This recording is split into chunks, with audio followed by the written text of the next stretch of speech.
নমস্কার বন্ধুরা, আপনাদের সবাইকে স্বাগতম জানাই। আজ আমরা আলোচনা করব এক নতুন টপিক নিয়ে, সেটা হচ্ছে কৃষিকাজে বোরনের প্রয়োজনীয়তা কী। এই বিষয়টা খুবই কমন, আমরা সবাই জানি যে কৃষিকাজে বোরনের কী কাজ।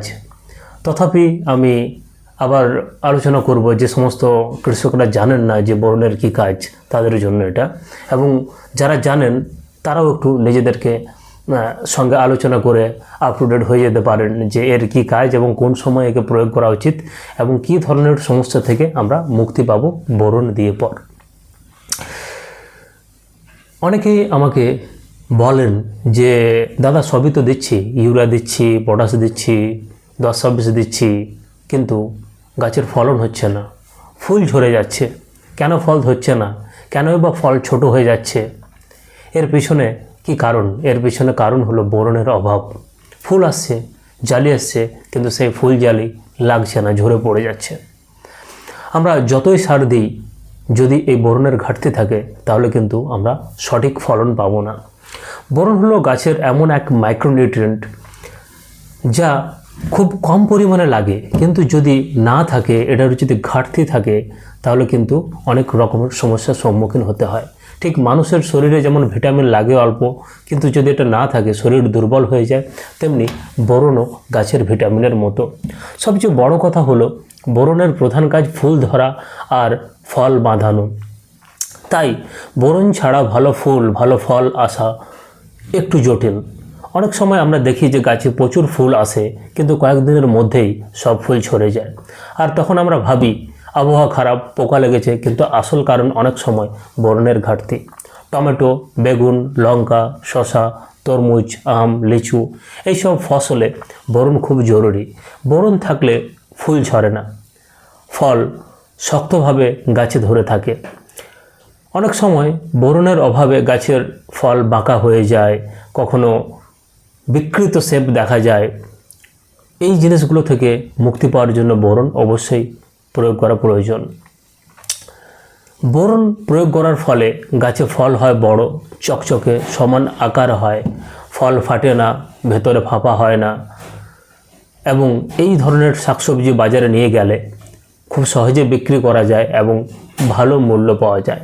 আমরা জানি আলুতে অনেক সময় পিজিআর ব্যবহার করার ফলে অতিরিক্ত বড় সাইজ হলে আলু ফেটে যায়, এবং এই জমিতে যদি বোরন প্রয়োগ করা থাকে, সেই আলু কিন্তু সাইজে বাড়লেও সহজে ফাটবে না, বা অনেক সময় কদাকার হয়, আলুর নানান রকম শেপ হয় যেগুলো সুগঠিত হয়নি।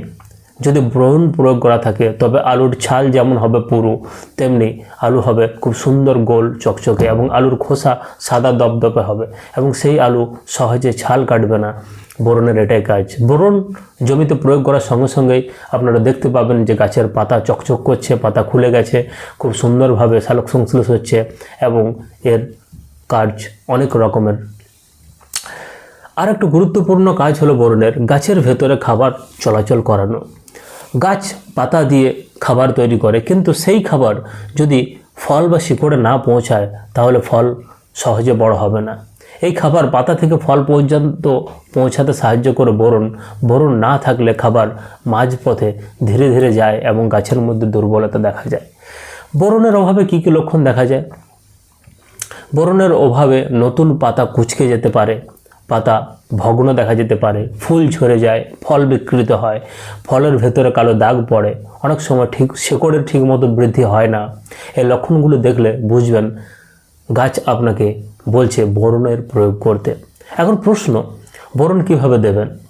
বোরন সাধারণত দুইভাবে দেওয়া যায়, একটা স্প্রে করে ফুল আসার আগে, আর একবার ফল ধরার সময়। আর ফল বড় হওয়ার সময় একবার দিলে খুব ভালো ফল পাওয়া যায়। সাধারণভাবে 0.5 গ্রাম থেকে 1 গ্রাম প্রতি লিটার, অর্থাৎ আমরা যদি ডাস্টটা প্রয়োগ করি সেক্ষেত্রে আমরা 25 থেকে 30 গ্রাম প্রতি 16 লিটারের ট্যাঙ্কি জলে আমরা দেবো, 15 থেকে 16 লিটারের ট্যাঙ্কি। আবার যদি আমরা লিকুইড ফরমেশনটা ইউজ করি সেক্ষেত্রে আমরা 25 থেকে 30 ml প্রয়োগ করব পার ট্যাঙ্ক, অর্থাৎ এখানে আমি 16 লিটার ট্যাঙ্কের কথা বলছি। এছাড়াও বোরনের একটা দানা পার্সেন্ট পাওয়া যায়, সেই দানাটা ফার্টিলাইজার হিসেবে ইউজ করা হয়। অনেকে জমিতে 1 থেকে 2 কিলো প্রতি বিঘা জমিতে ব্যবহার করলে বোরনের ঘাটতি জমি থেকে দূর হয়। আমরা জানি যে আমাদের জমিতে মাইক্রোনিউট্রিয়েন্টের বড়ই অভাব, তাই যদি সালফার, বোরন এই ধরনের জিনিসগুলো প্রয়োগ করা যায় জমিতে তার প্রাণ ফিরে আসে, শক্তি ফিরে আসে এবং ফলন ভালো হয়। এবং এই বোরন অতিরিক্ত মাত্রাতে যেন প্রয়োগ না করা হয়। আর একটা বিশেষ সচেতনতার বার্তা হলো যে ডাস্ট বোরন যেটা, সেটা কোনোভাবেই যেন একসঙ্গে অনেকগুলো ওষুধের সঙ্গে না মেশানো হয়। যেমন আপনি এমন একটা জিনিস স্প্রে করছেন যেখানে আপনার ফাঙ্গিসাইড আছে, আপনার পেস্টিসাইড আছে, সেখানে যদি বোরন অ্যাড করেন তাহলে হয়তো দেখা যেতে পারে বোরনের কারণে অ্যাসিডিক রিয়াকশন হয়ে পড়ে আপনার ফাঙ্গিসাইডটা কেটে ছানার মতো হয়েছে। যদি আপনি মেটালেক্সেল ম্যানকোজিব ইউজ করেন কি যদি আপনি সাইমোক্সিনিল ম্যানকোজিব ইউজ করেন, সেক্ষেত্রে দেখবেন বোরনটা প্রয়োগ করার পরেই যেন ছানা কাটার মতো আস্তে আস্তে রিয়াকশান করছে। সেক্ষেত্রে কিন্তু আপনার ফাঙ্গিসাইড কাজ করবে না। তাই যাতে রিয়াকশান না হয়, যারা ডাস্ট বোরন ইউজ করেন অবশ্যই আপনারা চেষ্টা করুন যেন এটা সিঙ্গেল দিতে পারেন, একলা আলাদাভাবে এটা স্প্রে করুন, তাহলে বেস্ট রেজাল্ট পাবেন। আর এটাকে যদি ফাঙ্গিসাইডের সঙ্গে বা পেস্টিসাইডের সঙ্গে মিশেন, এটা কিন্তু রিয়াকশন করার হাই চান্স আছে। ফাঙ্গিসাইডের সঙ্গে অবশ্যই বলবো যেন আপনারা কোনোভাবে না দেন, অর্থাৎ ফাঙ্গিসাইডের কার্যকারিতা গুণ কিন্তু নষ্ট হয়ে যায়।